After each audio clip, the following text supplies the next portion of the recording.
안녕하세요. 방박입니다. 지난해 12월 30일에 대통령 신년 특별 사면이란 게 있었어요. 이게 너무 마구잡이식이어서 사면농단이라는 말도 생겼죠. 결론부터 얘기하자면 대통령 특별 사면 제도는 없어져야 하죠. 상권 분립의 취지인 권력의 균형과 견제에도 어긋나고 민주주의의 근간인 만인 평등에도 불합치하죠.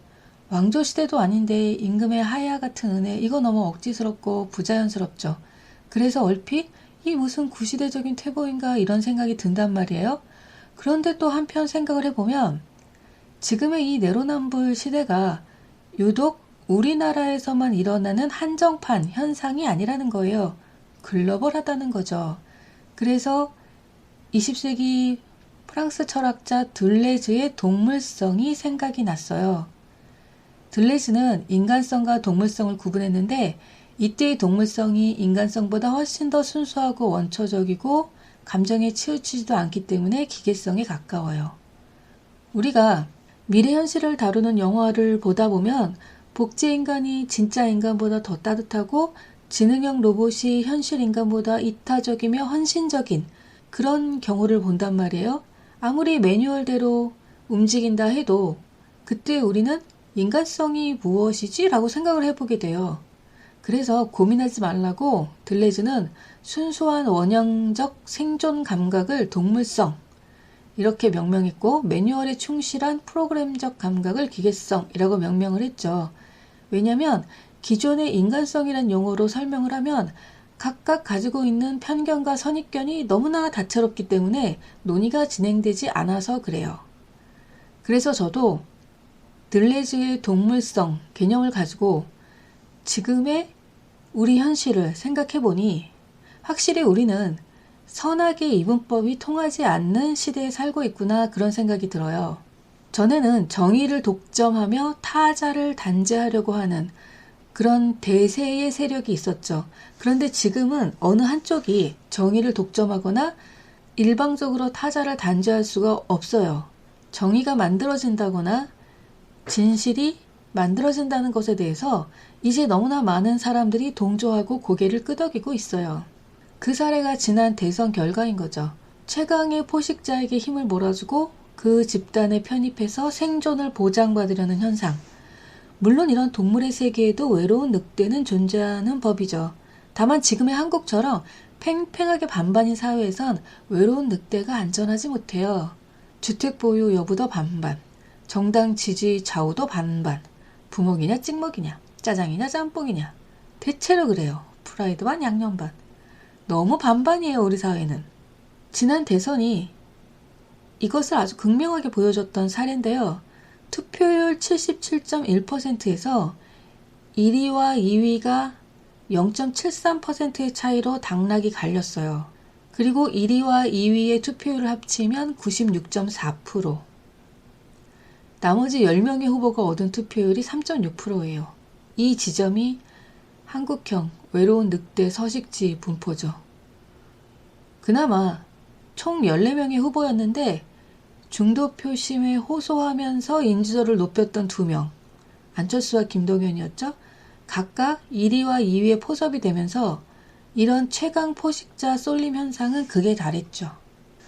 그리고 안전한 서식지로 이동한 안철수는 현재 국회의원 신분으로 여당에서 당권 도전 중이고 김동연은 제1야당의 구성원으로 경기지사가 됐으니까 이들의 외로운 늑대 탈출 전략은 성공한 셈이죠.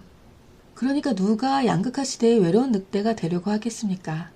다당제에 시동을 걸었던 분당파들은 돌고 돌아 주류에 합류했고 다당제 시도 법안은 본당의 분신인 위성정당을 내세운 양당의 몰빵론에 무력화됐죠.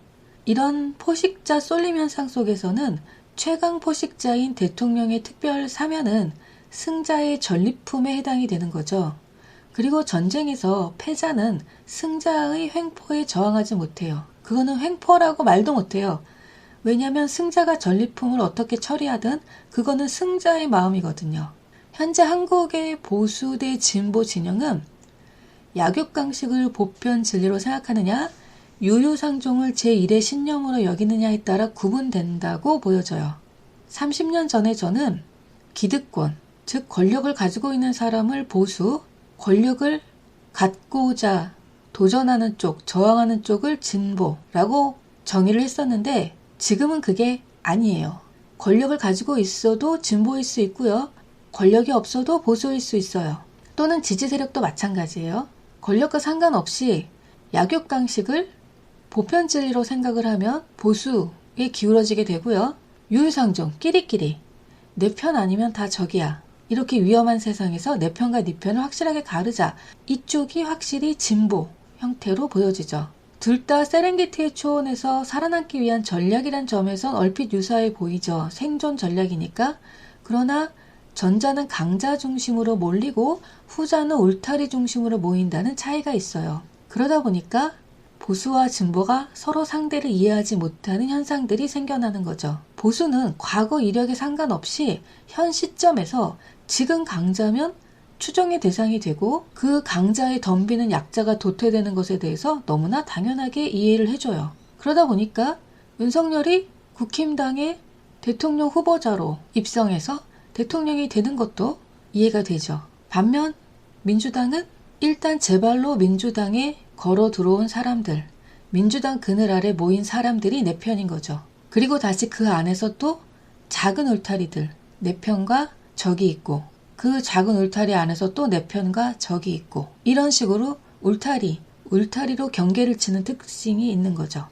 그래서 똑같은 내로남불로 보여도 보수의 나는 강자를 이야기하는 거고요. 진보의 나는 내 편을 이야기한다는 데서 차이를 보여요. 보수는 강자의 우산 아래 모이고 진보는 집단의 울타리 안에 모인다. 그러다 보니 진보가 볼 때 보수는 강자한테 매우 비굴한, 사상도 철학도 없는 나만 살겠다는 이기적인 집단으로 보이는 거고요. 보수가 볼 때 진보는 갈라치기, 뛰어난 사람은 끌어내리려고 하고 집단의 이익만 최우선시하는 사람을 앞세우는 그런 또 비열하고 비겁하고 오합지졸들의 모임, 이런 식으로 또 생각이 되는 거죠. 그 결과 보수 청년의 상징인 일베는 경쟁 자체를 공정이라 생각하고요. 진보 여성의 상징인 페미는 내 편을 정의라고 여기는 이런 현상들이 나오는 거죠.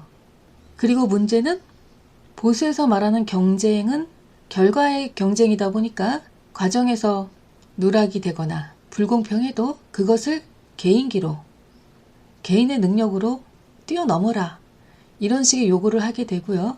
누구는 좀 편한 경쟁에 참여를 하고 누구는 억울한 경쟁에 참여를 해도 그것을 결과로서 보여줘야 하는 그런 문제가 생기고요. 그래서 억울한 사람이 양상이 되죠. 그런데 또 진보는 자신들의 의견에 동조해주지 않으면 일단 나쁜 사람, 정의롭지 못한 사람, 이렇게 치부되다 보니까 그것에 의한 반감으로 반-PC 정서나 반-페미 정서를 양산시켜서 원래 가지고 있었던 의미가 퇴색이 되는 그런 문제가 또 생기는 거죠. 정리하면 현재 한국형 보수냐 진보냐의 분류 기준은 약육강식을 보편 진리로 수용하느냐, 유유상종을 제1의 신념으로 지향하느냐, 이렇게 나눠 볼 수 있고요. 이 범주에서 보자면 보수의 장점은 유연함이고 단점은 무한 경쟁이 초래하는 부작용입니다. 반면 진보의 장점은 울타리 내에선 단결력이고 단점은 울타리 밖에는 경쟁의 기회조차 주지 않는다는 거죠. 그러니까 2022년 12월 30일 사면농단이 국민적 관심도 지탄도 그다지 끌어내지 못한 이유는 전리품 처리 방식을 승자의 권한이라고 보는 약육강식 논리가 내 편 아니면 다 적이라는 유유상종 논리보다 약간 더 우세하기 때문이 아닐까라는 생각이 들고요. 그것이 여전히 0.73%의 차이라는 생각이 드네요. 물론 울타리라는 것은 계속 넓히면 위아더 월드가 되니까 좋은 점이 있지만 그러기엔 세렝게티의 초원에선 나의 생존이 위협을 받아서 안 되는 거죠. 그리고 공정한 경쟁은 발전의 원동력이 되지만 공정한 경쟁 자체가 현재 우리 사회에서 잘 이루어지고 있지 않다는 점에 대해서는 약육강식 지지자들이나 유유상종 지지자들이나 모두 인식을 해야 되는 부분입니다. 어느 쪽도 공정한 경쟁을 원하지 않고요. 경쟁을 굉장히 두려워해요. 왜냐하면 경쟁력이 있는 구성원들이 너무 많다 보니까 그 경쟁의 치열함을 견디기가 어려운 거죠.